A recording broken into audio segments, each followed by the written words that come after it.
አንድ ጄኔራል መገደላቸው በጣም መነጋገሪያ የሆነ ነው። በመንግስት በኩል ግን ዝምታን መምረጥ ፈልጓል።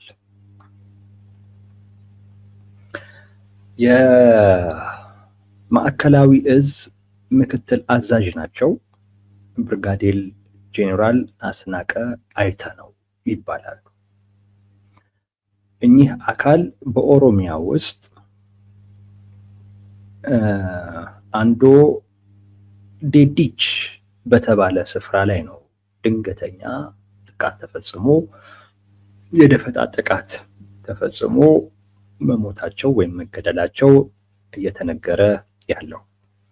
በጉዞ ላይ እያሉ ነው ጥቃቱ የተፈጸመው። ከነቀምቴ ወደ ጊዶ አያና እንቅስቃሴ ላይ ሳሉ ነው በአጋጣሚ የተኩስ ልውውጥ ተደረገ። እሳቸውን ጨምሮ ከእሳቸው ጋር የነበሩ ሌሎችም ከፍተኛ መኮንኖች ማለት ከእሳቸው በታች ያሉ ኮሎኔሎችን ጨምሮ እና ጠባቂዎቻቸውም መገደላቸው ነው። ከትላንትና ወዲያ ጀምሮ መነጋገሪያ የነበረ ጉዳይ ነው። ዛሬ በደንብ መነጋገሪያ ሆኗል። በዚህ ጉዳይ ላይ እስካሁን ድረስ መንግስት ምንም ያለው ነገር የለም። የሚመለከተውም ተቋም ምንም ያለው ነገር የለም። ምንም አይነት ምላሽ አልሰጠም። እኛ ዝምታውን የወሰድንበት መንገድ አለ። ዝምታውን አንደኛ ተገደሉ የተባሉት አካል ጄኔራል ናቸው። ሁለተኛ ወቅቱ ጥሩ ወቅት አይደለም። ምን ማለት የመሰላችሁ ጄኔራል ናቸው ስል ኦኬ ላብራራው መሰለኝ። አንደኛ ጄኔራል ናቸው።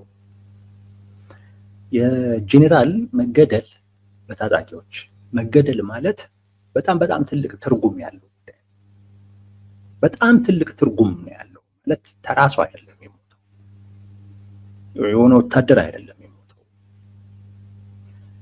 ጄኔራል ናቸው ማለት የቪአይፒ ጥበቃ የሚደረግላቸው አካል ማለት ነው።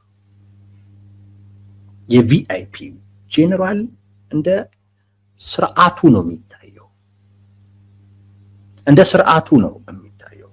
በቃ የዛ ስርዓት አቅም ማሳያ ነው ጄኔራል ማለት። ጄኔራል ተገደለ ማለት ቀላል ትርጉም አይደለም። በጣም ትልቅ ትርጉም ነው ያለው። ጄኔራልን መጠበቅ ስርዓቱን መጠበቅ እንደማለት ነው።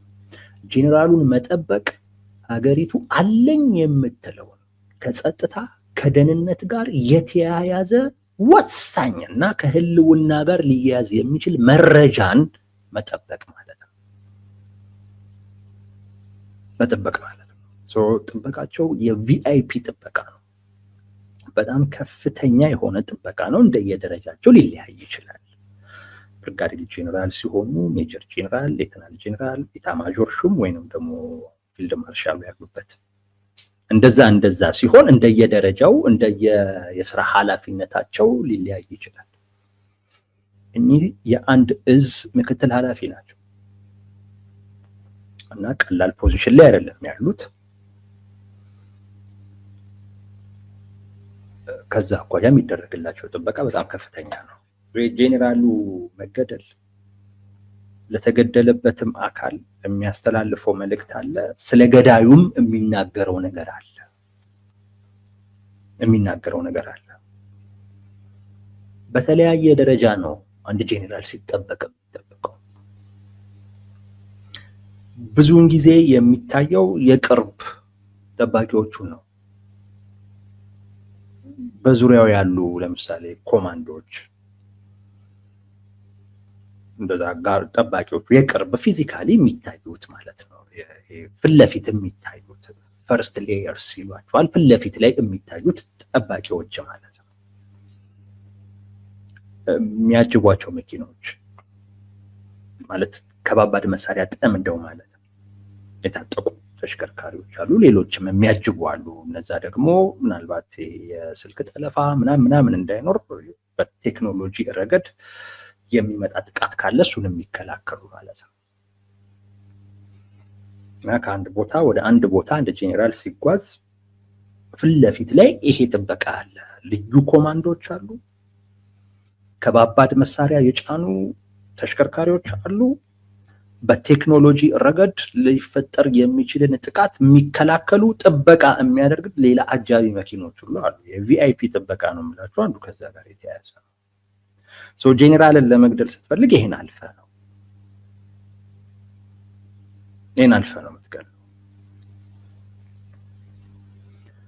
ሁለተኛው ጥናት ይደረጋል።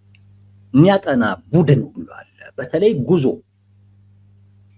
አሁን እኚህ ጄኔራል ከአንድ ቦታ ወደ አንድ ቦታ ጉዞ ሲያደርጉ አስቀድሞ ቦታው ይጠናል፣ መንገዱ ይጠናል፣ መድረሻው ይጠናል። የጸጥታ ሁኔታው፣ የደህንነት ሁኔታው በደንብ ተጠንቶ ነው። ይሄን የሚያጠና ቡድን አለ። ይሄ ጥናት ደግሞ በጣም ሚስጥራዊ ነው። እንዲሁ ዝም ተብሎ የሚወጣም አይነት ነገር አይደለም። መቼ ይነሳሉ፣ መቼ ይደርሳሉ፣ የት ያርፋሉ፣ ይሄ በጣም በሚስጥር የሚጠበቅ ነው። ጄኔራል ሲባል ስርዓቱ ማለት ነው፣ ሌላ ነገር አይደለም። ስርዓቱ ማለት ነው። አካበድከው እንዳትሉኝ የጥበቃውን ጉዳይ። ጄኔራል ማለት ስርዓቱ ማለት ነው። ጄኔራልን መጠበቅ ማለት ስርዓቱን መጠበቅ ማለት። ለዛ ነው ከፍተኛ ጥበቃ የሚደረግላቸው። ጄኔራሉ ጋር ያለ መረጃ ማለት የሀገሪቱን ደህንነት፣ የሀገሪቱን ዕጣ ፋንታም ሊወስን የሚችል አይነት መረጃ ነው ያለው። ከጸጥታ ከደህንነት ጋር የተያያዘ መረጃ፣ ቁልፍ መረጃ።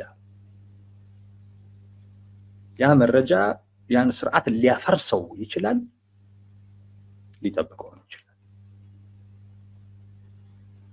ፊት ለፊት ከሚታዩት ጥበቆች በኋላ ደግሞ ጥናት የሚያደርጋለ ያሉበት አካባቢ ላይ ያለውን የጸጥታ የደህንነት ሁኔታ የሚያጠና ማለት ነው። ጄኔራልን መግደል ስትፈልግ ይሄንንም አልፈ ነው፣ ወይም እዚህ ይሄ መረጃ ኖር ሆነው ወይ ጠልፈዋል ይሄን መረጃ ማለት ነው። እንዳልኳችሁ መጀመሪያ ላይ ያለውን ፊዚካል ያለውን ጥበቃ ማለፍ ይጠበቅባል። እሱን ከማለፍ ደግሞ በፊት መቼ ይነሳሉ፣ በየት በኩል ይሄዳሉ፣ የት ይደርሳሉ የሚለውን በሚመለከት በቂ የሆነ መረጃ ያጠኑት ሰዎች ባላቸው ልክ ሊኖር ይገባል። ቀላል አይደለም ጄኔራል መግደል፣ ቀላል አይደለም። ሌሎችም ጥበቃዎች ይደረግላቸዋል። ለዛሬ ውይይታችን ግን ይሄ በቂ ነው ማለት ይሄ የአካባቢ ጥበቃው የሚያርፉበት ምናምን አካባቢ ላይ በቃ ምሽግ በሉት፣ ምሽግ ነው። በቀላሉ ጄኔራሉ ጋር መድረስ አይቻልም። የተለያዩ ፍተሻዎችን ምናምን ነገር አልፈ ነው። እነዚህ ሁሉ ለአንድ ጄኔራል የሚደረጉ ጥበቆች ናቸው። እኚህ ጄኔራል በመንገድ ሂደት ላይ ነው የሞቱት ወይም የተገደሉት። በእርግጠኝነት ዝም ብለው በራሳቸው እየነዱ ምናምን ሄደው እንዳልሆነ እገምታለሁ። ከሆነም ራሱን የቻለ ትርጉም አለው። ጄኔራልን መግደል ቀላል ትርጉም አይደለም ያለው፣ ቀላል ትርጉም አይደለም ያለው። ስለዚህ ጄኔራል ተገደሉ ሲባል ዝም አትልም። ጉዳዩን ታያለህ። ተገለውም ከሆነ በትክክለኛው ጊዜ እሱን ነገር ኢንፎርም ማድረግ ይጠበቅብሃል። በተለይ ለምሳሌ አሁን የጄኔራሉ ግድያ ከአንድ ትልቅ መፈንቅለ መንግስት ከማድረግ ጋር የተያያዘ ከአንድ ትልቅ ወታደራዊ ኦፕሬሽን ጋር የተያያዘ ከሆነ ቶሎ ላትናገረው ትችላለህ። ምክንያቱም መናገሩ በራሱ በሰራዊቱ ውስጥ በምናምን የሚፈጥረው ነገር አለ። አንድ ሁለተኛ የራስህን ቅድመ ዝግጅቶች ማድረግ ይጠበቅብሃል። በመናገርህ የሚፈጠር ክፍተት ስለሚኖር በመናገርህ ለዛኛው ወገን የሚጠቅም አይነት ነገሮች ስለምትፈጥር ከመናገርህ በፊት የምታደርጋቸው ጥንቃቄዎች ይኖራሉ። እነሱን እስክታደርግ ጊዜ ልትወስድ ትችላለህ። ይሄ ግን እንደዛ አይደለም። ይሄ አንድ ኦፕሬሽን ነው። በቃ ከዛ በላይ ይጓዝ አይደለም። ምናልባት የሆነ ጊዜ እንደዚሁ ሊደገም ይችላል። ስለዚህ እንደዚህ አይነት ነገር ሲሆን ትናገረዋለህ። በቃ የአመራር ክፍተት እንዳይፈጠር በቦታው ላይ ሰው ትመድባለህ፣ ትናገራለህ እንጂ ዝም አትልም። ዝም ማለትም ጉዳት አለው። በሰራዊት ውስጥም ጉዳት አለው። ለመንግስትም መደንገቱን ነው የሚያሳይ፣ መረበሹን ነው የሚያሳይ ዝም ሲባል ማለት ነው። ሶ ጄኔራል የሞቱት ጄኔራል ሞተው በደፈጣ ጥቃት ዝም አይባልም። አደገኛ እንትን ነው ልላችሁ ፈልጌ ነው። በጣም ትልቅ እርምጃ ነው። እንደ ቀላል እንዳትወስዱት ፈልጌ ነው። ከባድ ጥበቃ ነው የሚደረግላቸው። ይህን ጥበቃ ታልፎ ተገደሉ ማለት ስለ ስርዓቱ የሚነግርህ ነገር አለ።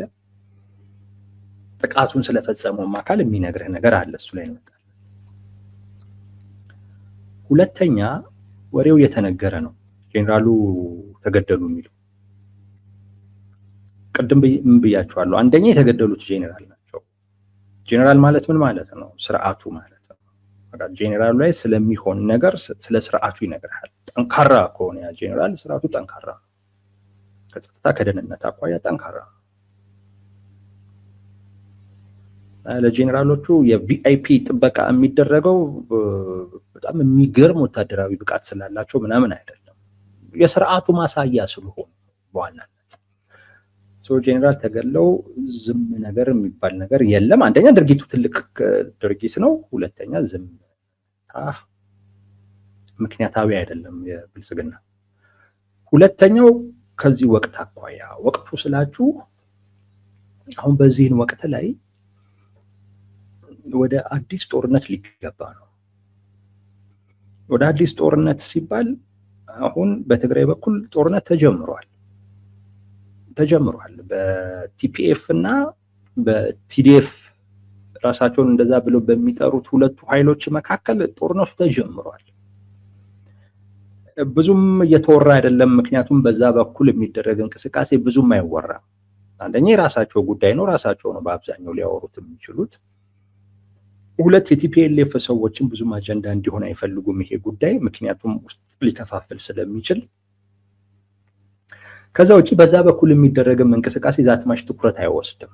በቃ በአብዛኛው ትኩረት የሚወስደው ምዕራብ ትግራይን እናስመልሳለን ብለው በወልቃይት በኩል የሚያደርጉት እንቅስቃሴ ነው። ከዚህ ቀደም እንዳልኳችሁ ማለት ነው።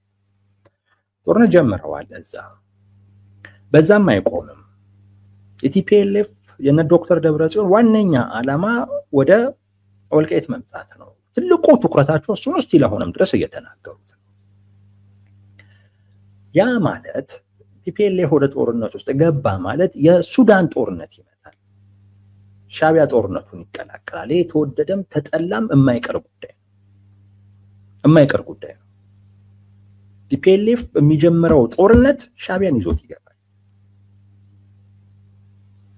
በብልጽግና በኩል የቲፒኤልኤፍን ጦርነት መጀመር እንደ አድቫንቴጅ ለመጠቀም ከሻቢያ ጋር በደንብ እያስተሳሰረው ነው። ቲፒኤልኤፍም ይሄንን ደግሞ እየመገበው ነው፣ እየረዳው ነው። ለምን? እሱም በዚህ ስለሚጠቀም ይጠቀማል ቲፒኤልኤፍ። ሌላ ጦርነት አለ። ይሄ ጦርነት በሀገሪቱ ውስጥ ከመንግስት ቀጥሎ ጠንካራ ሊባል የሚችል በንጽጽር ማለት ነው አደረጃጀት ያለው ጠንካራ ታጣቂ ኃይል አለው የሚባለው ቲፒኤልኤፍን የሚያሳትፍ ጦርነት ነው። ከዛ ውጪ የሌሎች ሀገራቶችን መንግስታትን በቀጥታ የሚያሳትፍ ጦርነት ነው የሚሆነው።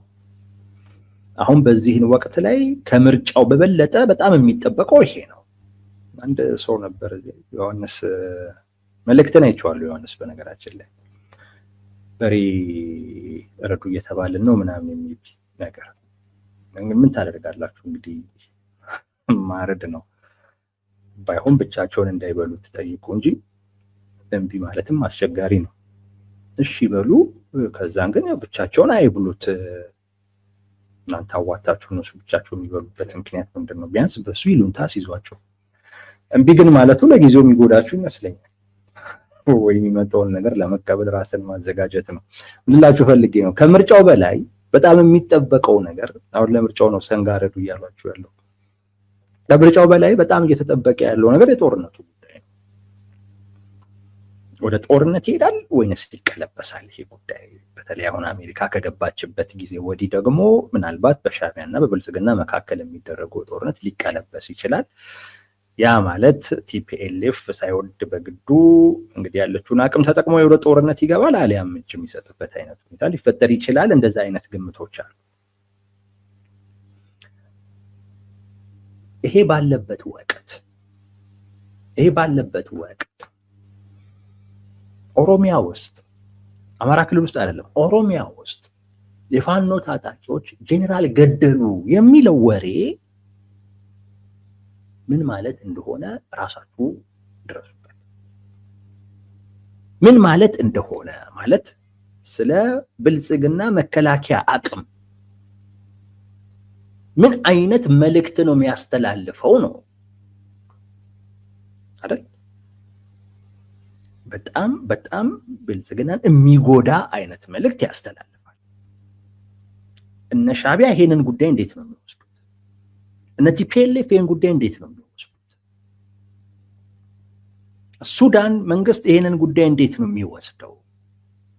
በአጠቃላይ ከብልጽግና ጋር ችግር አለብን የሚሉ አካላቶች እና በንጽጽር የተሻለ ወታደራዊ አቅም ያላቸው አካላቶች ይህንን ጉዳይ እንዴት ይወስዱታል?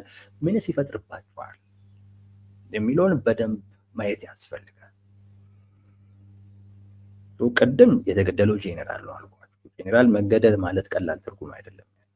ሁለት ከወቅቱ አኳያ ጄኔራል ተገደለ የሚለው መልእክት በራሱ ለዚሁም በጉዞ ላይ ያን ያክልም ከባባድ መሳሪያዎችን ያልታጠቀ አካል ይሄ ገደለም ደግሞ የተባለውም ደግሞ አካል ያለ ቦታው ማለት ይሄ ወክሏለው የሚለው ማህበረሰብ በሌለበት ቦታ ላይ ወይም በብዛት በሌለበት ቦታ ላይ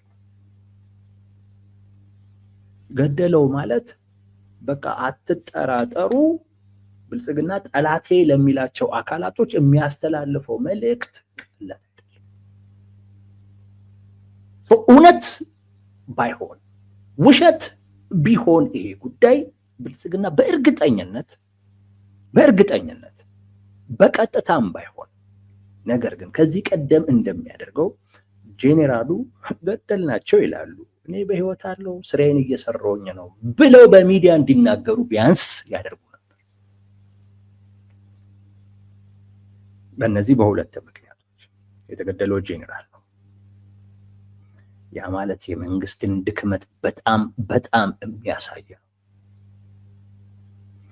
ገደልኩ ለሚለው አካል ደግሞ በስነ ልቦና ደረጃ በጣም የሚያበረታታ ነውና አቅሙንም ጭምር የሚናገር ነው። ማለት የደረሰበትንም ደረጃ የሚናገር ነው። እንደው አጋጣሚ ተዘናግተው አግኝቷቸው ነው እንኳን ከተባለ የመንግስትን ጥበቃ ጥያቄ ውስጥ ነው የሚከተለው።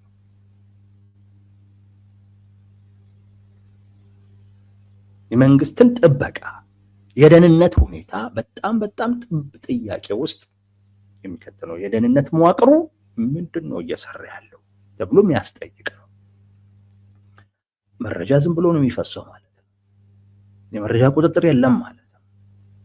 አይቶ መቼ እንደሚነሱ ሰምተዋል፣ በየት እንደሚያልፉ ሰምተዋል፣ ምን ያህል ጥበቃ ምናምን እንዳለ ተረድተዋል። ኦሬዲ ጄኔራሉን ለመግደል የሚያስፈልጉ መረጃዎች በሙሉ እጃቸው ላይ ገብተዋል።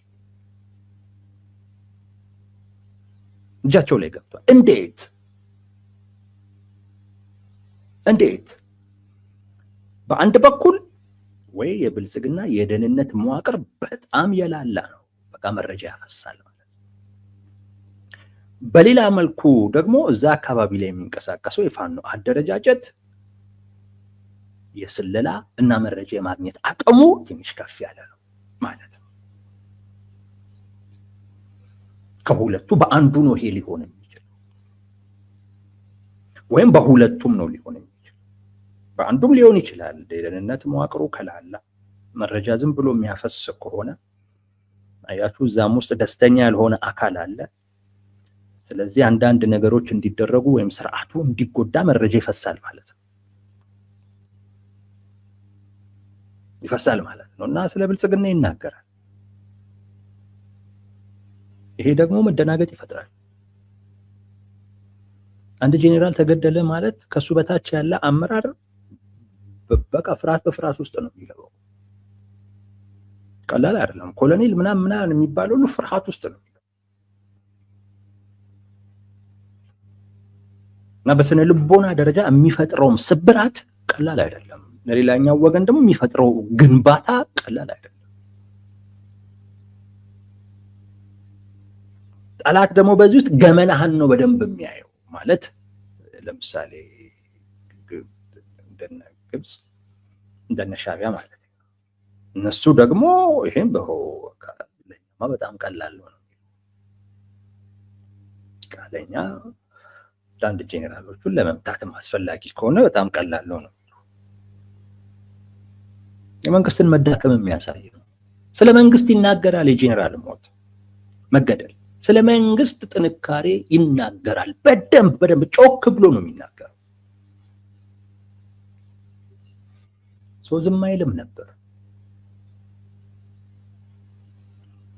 ዝም አይልም ነበር።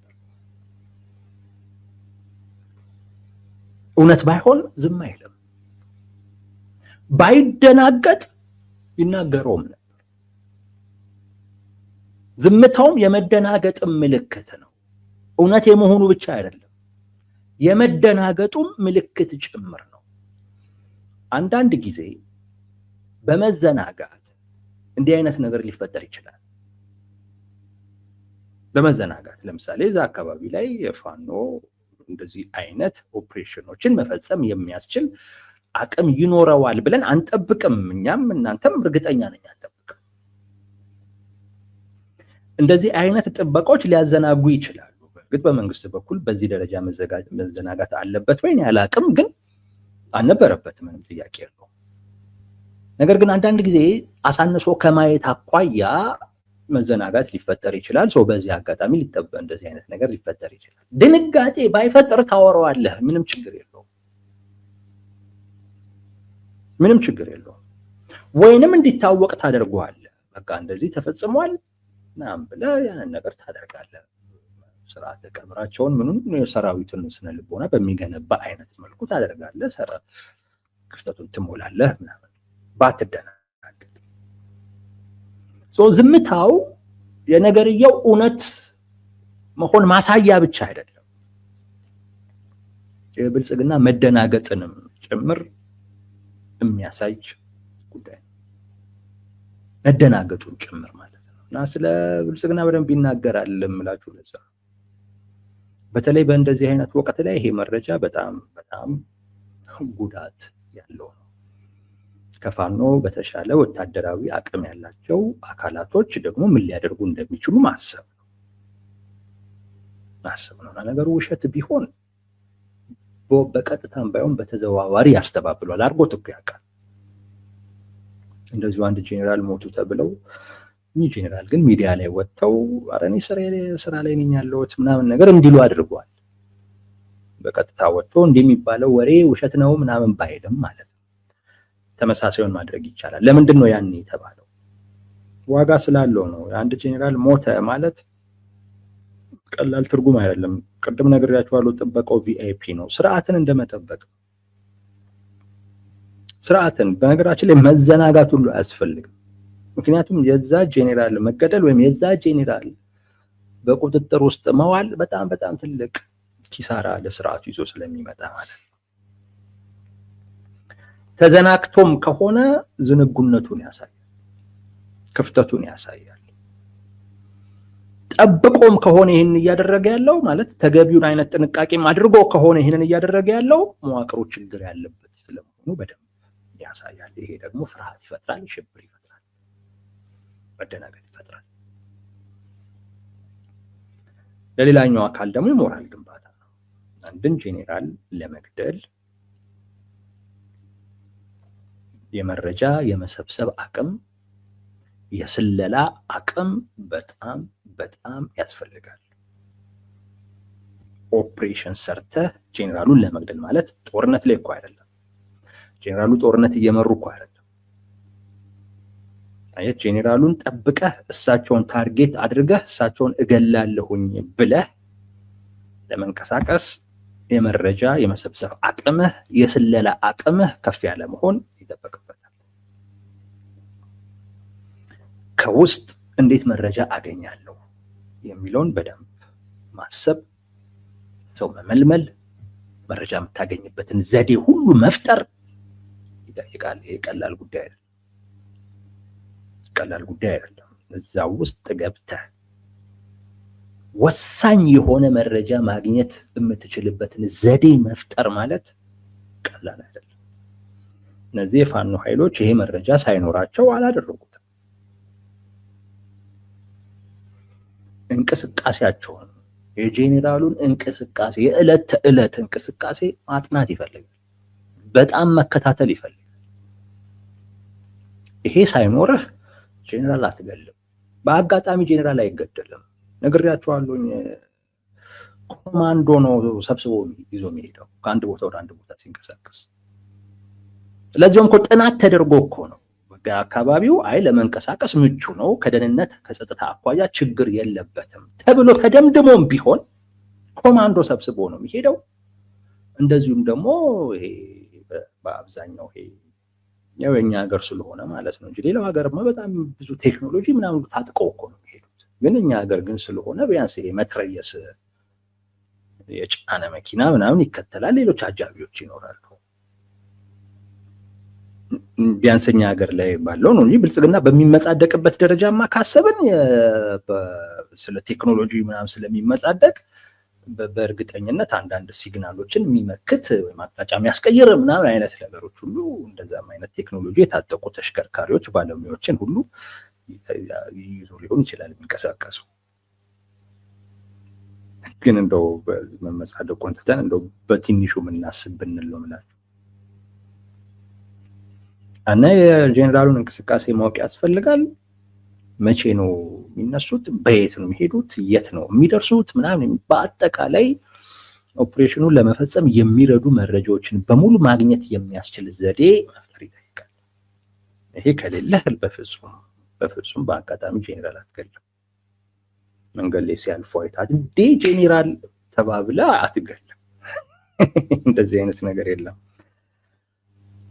አንድ ሁለተኛው ይህንን መፈጸም የሚችል የሰው ኃይል ያስፈልጋል። የበቃ የሰለጠነ አቅም ያለው ማለት ነው። አንድን ጄኔራል የሚጠብቁ አካላቶች ልዩ ኮማንዶዎች ናቸው ማለት አውትስታንዲንግ የሚባል ወታደራዊ አቅም ያላቸው። ድንገት እንኳን እንደው ከግምትህ ከእሳቤህ ውጪ የሆነ ነገር እንኳን ቢፈጠር ያን መመከት ማስቆም የሚችሉ መቀልበስ የሚችሉ ኮማንዶች ናቸው የሚጠብቁ። ከዛ አኳያ የነሱን አቅም ሊያልፍ የሚችል ወይም ደግሞ እነሱ ጋር ያለውን ክፍተት በደንብ አይቶ መጠቀም የሚችል ብቃት ይፈልጋል። ልዩ የሆነ ወታደራዊ ጥበብ ይፈልጋል። ዝም ብለህ አትገልም ጄኔራል። ያን ብቻ አይደለም፣ ቁርጠኝነት ይፈልጋል። አብዛኛው ፕሮባቢሊቲ መሞት ነው። ጄኔራል ለመግደል ስታስብ አብዛኛው ፕሮባቢሊቲ መሞት ነው። ለመሞት ሁሉ ቁርጠኛ መሆን፣ በቃ ይሄን ኦፕሬሽን ማሳካት አለብን የሚል ስነ ልቦናዊ የሆነ ዝግጁነት የግድ አስፈላጊ። ይሄ ሳይኖረ ጄኔራል አትገድም ዝም ብለህ። በአጋጣሚ ጄኔራል አይገደልም። የትጥቅ አቅም ይፈልጋል። ማን ነው እዚህ ላይ አንድ ሰው ጽፎ አይቻለሁ፣ በቆመ ጥብቀኝ ጄኔራል አትገድም። የትጥቅ አቅም ይፈልጋል። ያን ማድረግ የሚያስችል መሳሪያዎች፣ ሎጂስቲክ ያስፈልጋል። ስትራቴጂ የመንደፍ አቅም፣ እቅድ የመንደፍ አቅም፣ የት ቦታ ጋር ምናምን የሚሉ አይነት በቃ እነዚህ ወታደራዊ እቅዶችን ወታደራዊ ስልቶችን ወዳጄ ቀላል አይደለም። በቃ እንደዛ ብዬ ባልፎ ይሻላል። ቀላል አይደለም። ጄኔራል መግደል ቀላል አይደለም። ሰው ስለ መንግስት ድክመት ሲነግርህ ስላደረገው አካል ደግሞ ቢያንስ በዚህ ረገድ ቢያንስ እንደዚህ አይነት ኦፕሬሽን በመፈጸም ረገድ የተሻለ አቅም ላይ ስለመድረሱ ያሳያል። ሌላ አይደለም። ቢያንስ በዚህ ጉዳይ ላይ እንጂ ፋኖ ብዙ ችግሮች እንዳሉበት እናውቃለን። ግን ይሄ ሁለተኛ ጊዜው ይመስለኛል። የሆነ ጊዜ እኮ ሙሉ መዋቅር አፍርሶ በሰዓታት ውስጥ እሱም የሚገርም ኦፕሬሽን ነው። መከላከያ መች እንደሚወጣ እነዛ አካላቶች መች እንደሚሰበሰቡ ያለውን የደህንነት የጥበቃ ሁኔታ ከግምት አስገብተው በምን አይነት ሁኔታ በምን አይነት መሳሪያ እዛው ባሉበት መጨረስ እንችላለን የሚለው ታስቦ ታቅዶ የተደረገ ጉዳይ ነው። ይህም ልክ እንደዛው ምን ያህል ኮማንዶ ነው የሚጠብቃቸው፣ ምን ያህል ከባድ መሳሪያ የሚጭኑ ተሽከርካሪዎች አሉ፣ ምን ያህል አጃቢዎች አሉ፣ የትኛው ቦታ ላይ በምን አይነት መሳሪያ ጥቃቱን ብንፈጽመው የተሻለ ነው፣ ተኩሱ ቢፈጸም እንዴት ይደረጋል። እሱ ብቻ አይደለም፣ ከፈጸምን በኋላ እንዴት ማምለጥ እንችላለን። ይሄ በቃ እኮ ቀላል ስራ እኮ አይደለም። ይሄ ሁሉ ይሄንን እቅድ ሁሉ ደግሞ የምትፈጽመው በተኩስ መሃል ነው። እያንዳንዱ ድምፅ ሞት ሞት ሞት ሞት ሞት የሚል ድምፅ በዛ ውስጥ ነው። ይሄን ሁሉ ደግሞ የምትፈጽመው ስለፈጸመውም አካል አቅምና ብቃት በደንብ የሚናገር ነው። የጥይት ድምፅ ሞት ነው ብዬ ነው። ጧ ባለ ቁጥር ሞት ሞት ሞት የሚል ነገር ነው የምሰማው እና ያቀድከውን ነገር በዚህም ስለ ሞት በምትሰማበት አይነት ሁኔታ ውስጥ ፈጽመህ ጨርሰህ መውጣት ማለት ቢያንስ እንደዚህ አይነት ኦፕሬሽኖችን በመፈጸም ረገድ የተሻለ አቅም ፋኖ አለው ማለት ይቻላል። ልብ በሉ ምን እያለን ነው? መንግስት ዝም ያለው ነገሩ እውነት ስለሆነ ነው። አንድ መንግስት ዝም ያለው እውነት ከመሆኑም በላይ ድርጊቱ ስላስደነገጠው እንጂ ጄኔራል ተገሎ ዝም አይባልም። ቢያንስ በህይወት ኖረው ከሆነ በህይወት ስለመኖራቸው ሊያሳውቅ የሚችልበትን አይነት መንገድ ፈጥሮ ማሳወቅ ይጠበቅበታል። በተለይ ከእንደዚህ አይነት ወቅት ደግሞ አሁን ባለበት አይነት ወቅት ደግሞ ጄኔራል ተገደለ እየተባለ መንግስት ዝም ሲል የሚያስተላልፈው መልእክት በተለይ በቀጣይ ጦርነት እየጠበቁ ላሉ እና ጦርነት ውስጥ እንገባለን ብለው እያሰቡ ላሉ አካላቶች የሚያስተላልፈው መልእክት ቀላል ስላልሆነ እውነት ባይሆን ኖሮ መንግስት ያስተባብል ነበረ። በመዘናጋት በራስ ድክመት ሳይሆን በመዘናጋት ደግሞ የሆነ እውነት ማለት የተገደሉም ደግሞ ቢሆን ኖሮ ዛት ማይ ሳይደናገጥም ነገሩ ይሄን ያክል መነጋገሪያ ነገር በማይሆን አይነት ደረጃ ማሳወቅ የሚችልበትን አይነት ሁኔታ ያደርግ ነበር ማለት ለጄኔራሉም ክብር ሲባል እንዲህ አይነት ጄኔራል ዛሬ ላይ የቀብር ስርዓታቸው እንዲህ አይነት ቦታ ላይ ተፈጸመ። በቂ እኮ ነው። በቃ በዛው ታውቃለህ ስለመገደላቸው በዛ ታውቃለህና ባይደናገጥ ኖሮ ቢያንስ ግልጽ ያደርገው ነበር። መነሻችን ይሄ ነው ማለት መነሻችን ይሄ ነው። እነዚህን መነሻዎች ይዘን ነው ጄኔራሉ ተገለዋል የሚለው ሞስት ብዙ እድል አለው ለማመን በሚል ያን ብዙ እድል መሰረት አድርገን የሰጠነው ትንታኔ መሆኑን ልብ አድርጉ ለማለት ነው። የሆነ ወዳጆች